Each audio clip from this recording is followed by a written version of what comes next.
Hey guys, I just want to let you know that my Patreon has its tiers cheaper than they were before, so if you want to support me, it's easier now than ever. Alright, on with the review. I am so tired of these movies.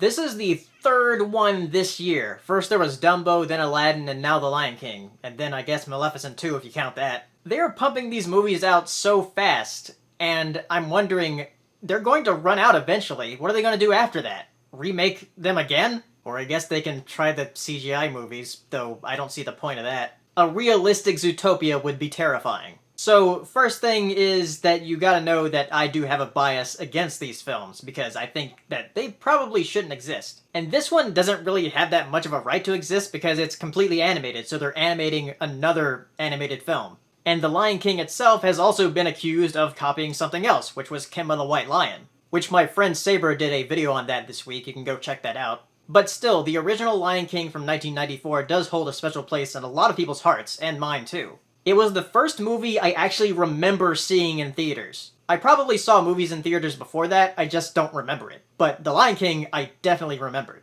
Because the year after, I got The Lion King on VHS, and I would watch it to death. And then when The Lion King 2 came out, I watched them back to back a lot.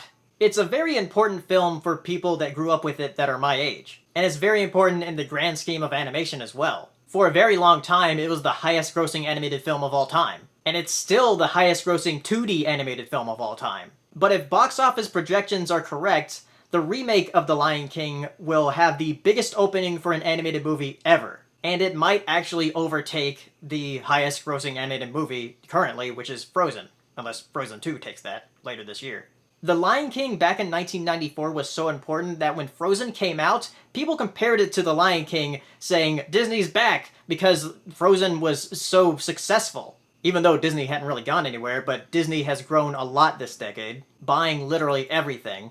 Cue buy everything from Shakira from Zootopia. And I love Disney, and I only really got into them this decade, even though I had watched their movies since I was a kid. I know people like to say they're evil, and they have some points sometimes, but still, they do make good entertainment. Sometimes. The live-action remakes? Not really.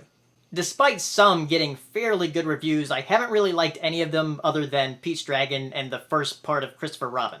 Mainly because both of those films were at least trying to do something different. With these other remakes, they're trying to do something that is a shot-for-shot remake of the original and trying to fix certain things. And with The Lion King, it's very apparent they're trying to make a shot-for-shot remake. From the opening scene, you can see it. Like, compare the original to this remake, and you'll see, like, okay, they're trying to storyboard this. I mean, it's the same storyboard. Like, these animals show up here, these animals show up here, and these animals show up here, and then, you know, Rafiki lifts up Simba, and that's the opening scene. It's just realistic. And it's really amazing they can make them look this realistic, though I can still tell they're not real animals, but it's starting to get a bit harder to tell. But the visuals can also be a disadvantage to the film, because it's so realistic that there's not a lot of emotion. I'm sure you've seen a lot of people comparing it to the original and how a lot of the characters, when they emote, they don't really. They all have these very blank faces, and with a couple of them, it's very apparent that they can't really emote at all. Like with Zazu, he's a bird with a beak and eyes that are always open. And it just doesn't work. Not literally always open, but like, you know, open and looking in one direction all the time. And also similarly with Pumbaa, his mouth is just sort of going up and down and his lips just move a little bit. They do move him with his leg movements a little bit, and that looks a little better. It seems like they were so caught up in trying to make this film look as realistic as possible that they lost a lot of the emotion in it. Which is very apparent in the song sequences. As soon as the first song starts, I knew that they weren't going to be comparable to the original. The original songs are just far better, especially with how they are animated in the original. And the few things that they do add to the story aren't really expanded upon much. Like, Shenzi is the leader of the hyenas, and she's a bit more of a leader than she was in the original, but they never really expand on it much. And with Timon and Pumbaa, there's actually other animals living with them, not just them. The realism is impressive. It's just pretty bland. And the big thing that bothers me about that is not just that the original just looks better, has better color and everything. It's that real life usually isn't this bland. I mean, look at some nature documentaries from the BBC or something. You can see that life doesn't always look this bland. That's something that really bothered me about the movie is that are you saying that, like, Earth doesn't look as good as it should, or are you trying to make it look as real as possible by saying, like, oh yeah, realism looks brown and black and very gray? In the dark scenes, it's very hard to tell what's going on, especially with the characters' emotions there. Like during the chase scene with the hyenas in the elephant graveyard, it's really hard to tell when they're like chomping down and everything. It just kind of blends together. And another thing about the music, I forgot about this. It actually happened when I was leaving the theater. I heard somebody in front of me exiting the theater saying, I like the music better in the original. And yeah, he's right. Like, it's much better in the original. Especially just the animated sequences are much better. And there's an excuse going around for the live-action remakes saying they're not for us, they're for the kids growing up now. But I gotta say, that is a bullshit excuse. You know why? During this movie, I heard a kid say, Mom, is it over yet?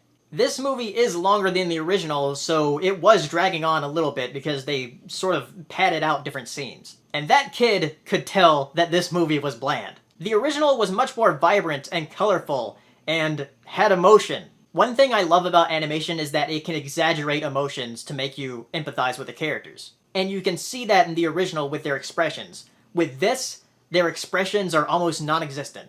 Like a lot of people said, this doesn't really have the same soul as the original. And that's really all I have to say about it, I guess. So if you went out to go see The Lion King, tell me down in the comments. And did you see The Lion King in theaters as a kid, or in a re-release or something like that? Like I said, it was the first movie I remember seeing in theaters, and I did see a re-release a few years ago. I never saw it in 3D though when that happened. Anyway, let me know and I'll see you next time. Bye.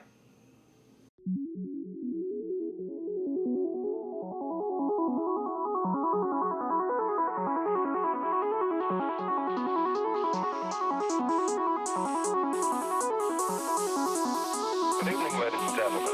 Well, by now we're getting a bit used to winter. We're like soldiers in the middle of a campaign, growing hardened to discomfort and better able to